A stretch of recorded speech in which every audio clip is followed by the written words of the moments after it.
자, 이것도 인연인데, 뭐, 앞으로 한 달 동안 계속 일주일에 한 번씩 얼굴 보고 수업도 해야 되고, 뭐, 여러 가지 이야기도 좀 나눠야 할 텐데, 서로 뭐 수업의 질적인 측면을 위해서라도 조금 더 서로를 좀 더 알고 대응을 하면 조금 더 많은 이야기를 나눌 수 있을 거라고 생각을 해요.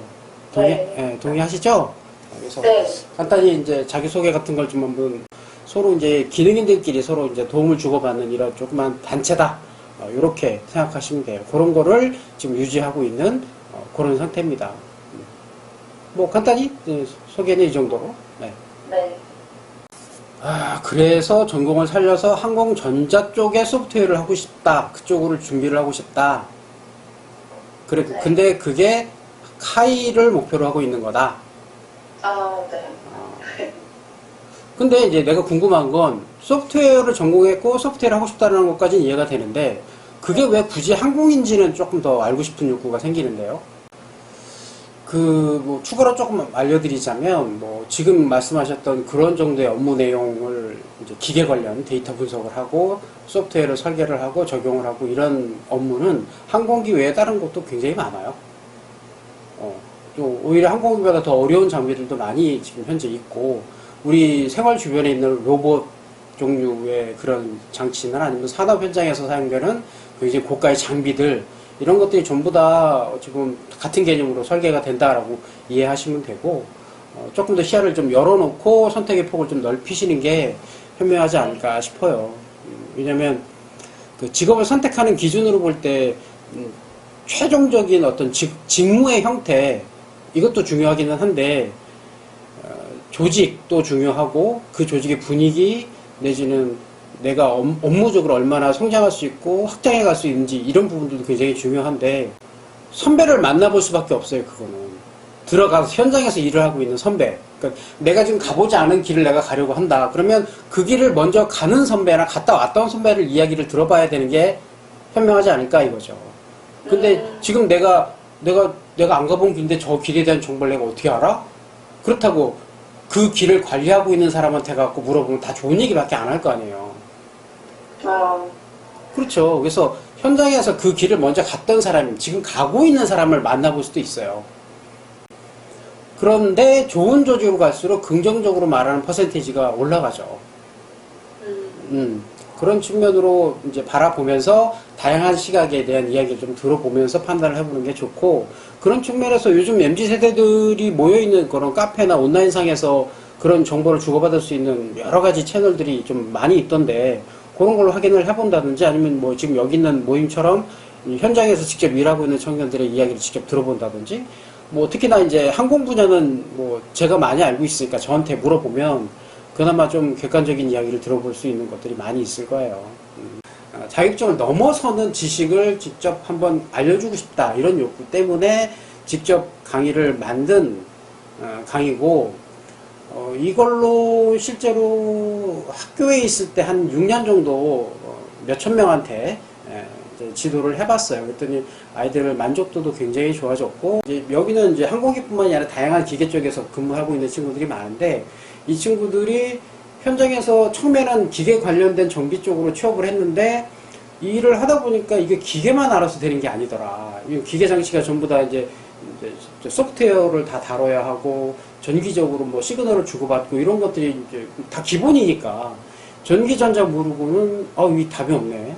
너무 어려워요. 어떻게 해요? 이런 또 이제 요구가 발생을 해서 최근에는 뭐 다양한 기계 직종에 있는 친구들한테 이걸 다 알려주면서 또 강의를 계속 하고 있는 이런 상황이에요. 그래서 표면적으로는 이제 7강으로 이루어진 강의 내용인데 실제로는 이 강의 가지고 단계별로 그러니까 이제 똑같은 교재로 진행을 하지만 내가 말을 하고 있는 내용은 조금 더 심도가 달라지죠. 그렇게 해서 한 5단계 내지 6단계별로 기초부터 심화까지 계속 진행을 하면서 실제로 실습으로 이어지는 이런 강의예요. 굳이 이 수업을 듣겠다라는 욕구를 생긴 걸 보면 그래도 아무리 소프트웨어지만 하드웨어를 어느 정도 알아야 한다는 생각을 갖고 있기 때문이다라고 이해해도 되겠죠? 네, 맞아요. 오케이. 그러면 하드웨어를 어디까지, 어느 정도 선까지 난 이해하고 싶다. 이걸 얘기해주면 내가 강의를 하는데 참고할게요. 코딩을 해서 소프트웨어를 만들어서 그 다음에 하드웨어 설계하는 팀이 있었고 하드웨어 설계를 해서 또 거기에 맞춰서 적용을 하는 거죠. 그래서 근데 제어팀이 따로 있고 기업에 따라서는 설계팀, 제어팀, 구현팀 내지는 유지관리팀 뭐 이렇게 이제 분류가 되는데 요 중간에 제어팀이 하는 역할이 이제 그런 거예요. 그러니까 이 친구들은 소프트웨어도 알아야 되고 하드웨어도 알아야 소프트웨어에서 설계한 내용을 내가 분석해서 현장에 적용할 수 있는 서킷 브레이커라는 용어는 그대로 번역을 하면 이제 회로 차단기 우리말로는 이렇게 표현이 되는데 한국에선 서킷 브레이커라고 쓰고 약자로 줄여서 이니셜만 따서 CB라고 표현합니다. 이건 뭐냐 말 그대로 회로 차단기인데 회로 차단기가 어떤 역할을 하죠? 과전류로부터 회로를 보호하기 위한 목적으로 만들어진 게 회로 차단기예요. 즉 회로를 보호하기 위한 보호장치죠. 보호장치. 맞아. 그게 핵심 역할이에요. 그래서 모든 집뿐만이 아니라 모든 전기를 사용하는 모든 기계장치에는 회로 차단기가 반드시 들어가 있어요. 뭐 크기나 형태, 구조 뭐 이런 게 좀 다를 뿐 어떤 형태로든 다 들어가 있다라고 이해하시면 돼요. 이거는 회로를 설계할 때도 회로 차단 회로를 이런 보호 회로죠. Circuit Protection 회로라고 하는데 이런 회로를 반드시 설계 안에 제일 먼저 집어넣고 시작해야 돼요. 이건 소프트웨어로도 가능해요. 그래서 일정 전류나 전압 값을 설정을 해놓고 그걸 디폴트 값으로 정해놓은 다음에 이걸 벗어나는 상황이 왔을 때 소프트웨어적으로 회로를 전부 다 끊어버리는 이런 설계가 반드시 들어가야 하죠. 이걸 하드웨어적으로 물리적으로 아예 끊어버리는 장치가 이 회로 차단기다. 그래서 영어로는 Circuit Breaker라고 하고 항공기뿐만 아니라 모든 기계에는 다 들어가 있다. 우리가 쓰고 있는 건전지도 전기인데 얘는 내가 이렇게 만져도 아무 이상이 없다. 왜 그러냐? 전류와 전압이 굉장히 낮아서 내가 이렇게 잡았을 때 내 손에 있는 저항을 얘가 못 이겨요. 그래서 흐를 수가 없는 거예요. 그런데 만약에 저기 벽에 있는 콘센트를 내가 손으로 이렇게 만졌다면 어떻게 될까요? 이 전기가 나를 이길 만큼 더 센 거죠. 그러면 이게 내 손을 타고 흘러요. 흐르는데 내 몸에 저항이 있잖아. 네. 그쵸? 이 흐르지 못하게 하는 이 저항을 이겨내면서 전류가 흐르기 때문에 여기서 열이 발생을 해요. 그래서 그 열로 인해서 타요. 모든 물질이 다 같은 원리예요. 그래서 전기가 통하게 만들어진 전선도 심지어 그래요. 그러니까 이게 회로를 설계하는 과정에서 소프트웨어를 아무리 잘 설계한다 하더라도 현장에서 기계가 제대로 작동하는 원리를 내가 이해하지 못하면 이걸 설계하는 게 아무 의미 없는 거예요. 내가 모터가 하나 있는데 여기에 어느 순간에 몇 볼트의 전압을 혹은 전류값을 보내서 얘를 작동시킬 거냐. 예를 들면 내가 킥보드를 설계를 한다. 그랬을 때 툭 찼을 때 몇 킬로까지 달리게 할 거냐. 근데 이게 사람마다 체중이 다르기 때문에 그 체중에 따라 가벼운 사람이 올라가면 더 많이 나갈 거고. 그쵸? 뭐 이런 여러 가지 변수를 고려해서 설계값에 반영을 해야 하는데 이런 기본 지식, 모터라 그 다음에 무게, 하중에 따른 뭐 모터의 구동력, 토크 이런 것들을 이해 못한 상태에서 설계를 할 수가 없는 거죠.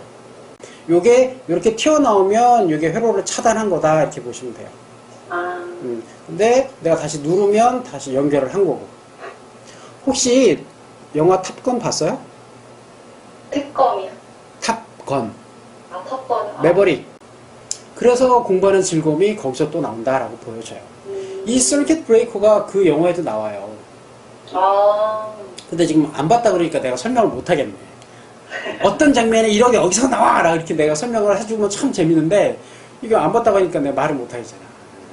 그러니까 비행기 관련된 특히 이제 그 전투기 관련된 영화, 뭐 극한의 상황, 뭐 위기 탈출 뭐 이런 장면에 꼭 이건 나와요. 이게 근데 이제 이게 뭔지를 모르니까 사람들이 그냥 영화에 딱 그러니까 사람들이 모르니까 이걸 굳이 안 넣어도 되잖아요. 일반인들은 이게 뭔지도 모르는데 굳이 내가 촬영을 해서 영화에 삽입을 한다? 의미가 없잖아. 그런데 그것까지 심지어 조종사만 알 수 있는 어떤 조작 이런 것까지 다 촬영을 해서 그 영화에 표현이 되어 있다라는 거. 그걸만 가지고도 너무 감동인 거지. 야 정말 신경 써서 잘 만들었구나. 이런 생각이 드는 거예요.